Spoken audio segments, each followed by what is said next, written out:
it's Finnovation. In this video, I'm going to show you how to take off keyboard switches without a tool. And the obvious question is, why would you want to do this? Well, you would want to do this to maybe switch out your switches or change something in your keyboard. There's a lot of different reasons, maybe to make your keyboard sound better, but let's get right into the video. Alright, so now I do want to say that make sure you watch this whole video because there are a lot of small things that I say that are very important because you don't want to break your keyboard. That being said, not all keyboards can do this, so if your keyboard doesn't have hot swappable switches, which just means that you can pop them off and replace them, then you shouldn't be really trying this tutorial because you don't want to break your keyboard. Alright, so I'm going to be showing you two ways to take off the key switches, so if one doesn't work, you can try the other.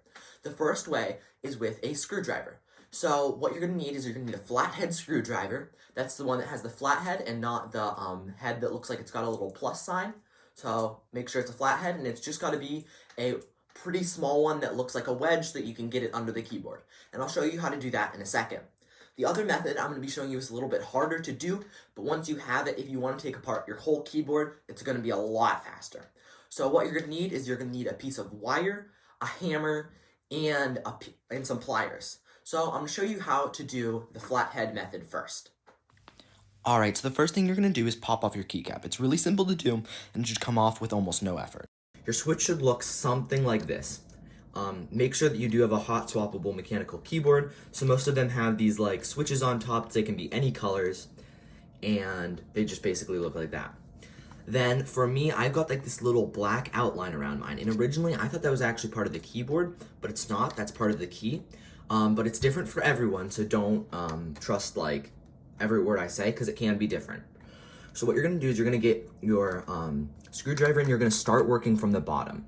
So you're going to pry it under here, not very hard, and remember you want to be very gentle while doing this. So you just want to be very slow and just kind of start wiggling your key, but not too much. You just want to basically get a little grip under there. Your goal should be to try and get maybe even on a corner. That's what I'm going to try here. And as you can see, it's wiggling a little. So like when my key's there and my key's not, my screwdriver, excuse me.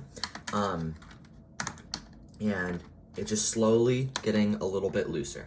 So at first it doesn't seem like you're gonna make any progress, but trust me, it'll get there. Patience is key. All right, so I got it very loose here. And again, all I've been doing is just slowly prying it. And now once it's pretty much out on all the sides, you can literally just pop it up. Now the reason I'm telling you to be so careful is most keyboards right under the keys, you will see like the circuit board, and that board is very important for the keyboard, and that allows the whole thing to work. So for me, there you go. You've got your keycap out successfully. And you can do whatever you want.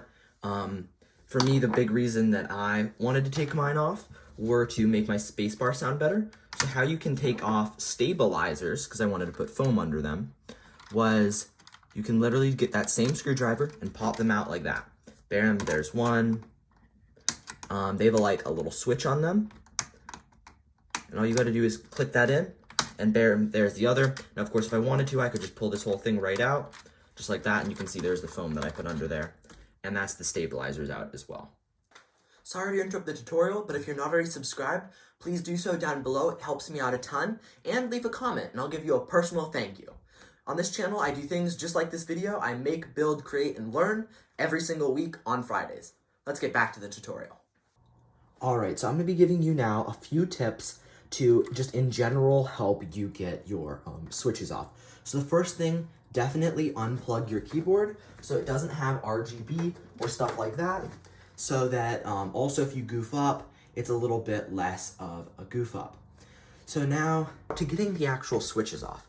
The first thing is of course I am going to be using my tool to give you these tips. The first thing is if you are using a tool, the force it takes to get these switches off is pretty significant and you can't get it first try. But the big thing is when it pops out, you will know. It has like a nice click, and so don't overly shove your switches. And the big thing, I'm just being gentle with it. So again, slowly prying. There we go. About that quick, once you know how it feels. But there should be a little pop once it comes out because there are those things on the bottom and it's coming out like that. So if you're doing it with a screwdriver, it's the same thing, just basically a little bit slower. You should be putting a decent amount of force. I'd say the corners are what works best. And the biggest things to look out for is if you hear a click, that means you're doing it right. If you hear like an actual crackle noise, like a piece of plastic cracking, that's what you don't want. All right, the next method I'm gonna show you is a little bit more complicated, but it should work. So what you're gonna need is you're gonna need a piece of wire, a hammer, and some wire cutters. Now, I wouldn't recommend this method to anyone who doesn't already have these because it's probably not worth going out and buying them instead of just buying a keyboard switch puller. So as you can see, I've got my wire here, and what I've done is I took a hammer and I flattened each end, just like that. Then what I'm gonna do is I'm gonna get my wire cutter and I'm going to curve them in. So how that's gonna look is I'm just gonna curve them and try to get a 90-degree angle like this.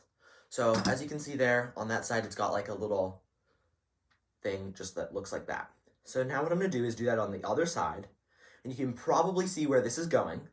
All I'm gonna do is grab my wire cutters, or pliers would work for this just fine. And now what I've got is I've got a thing that looks like kind of like a horseshoe, really thin horseshoe.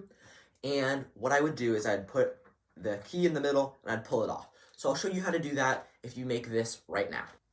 All right, now the next method I'm gonna be using is that tool we just built. So the first thing you wanna do is if you made this yourself, or if you bought one online, they should look similar to this. They should have like two ends and they should be pulling. What you're gonna do is you're gonna put it around your key. Most people do them on the sides, just like this. You're gonna get it kind of under the edges, grab, and pop off. Now, my key was a little loose from taking it off before, but it should take a little bit more effort than that. But if you have the tool, it should not take a terrible amount of effort, just a little bit. So it should definitely save you some time with the tool. So once again, if I kind of pop it back in there, all I'm gonna do is put it on both sides, get it even, grab it, and pull out. It saves a ton of time, and it is a firm pull. But remember, if you are trying for more than like 20 minutes, I'd say, because it does take a little bit to try and get it out and figure out how much strength you need to put in, then you probably don't have hot swappable keys, so don't break your keyboard doing this. So I emphasize, don't break your keyboard while doing this. So really simple how to put it back in.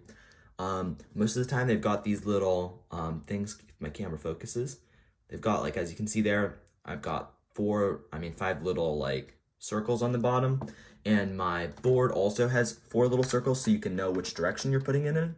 And then all you got to do is give it a little tap, it should click back into place and click like it always has. Well, that sums up this video, and once again, if you enjoyed, please subscribe. But I really hope you learned something from this tutorial about keyboard switches.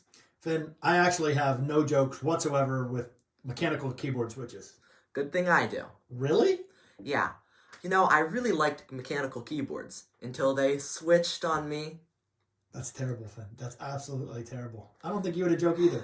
No, whatever. But if you enjoyed this video, leave a like. Thank you so much for watching, and I do actually like mechanical keyboards. Bye!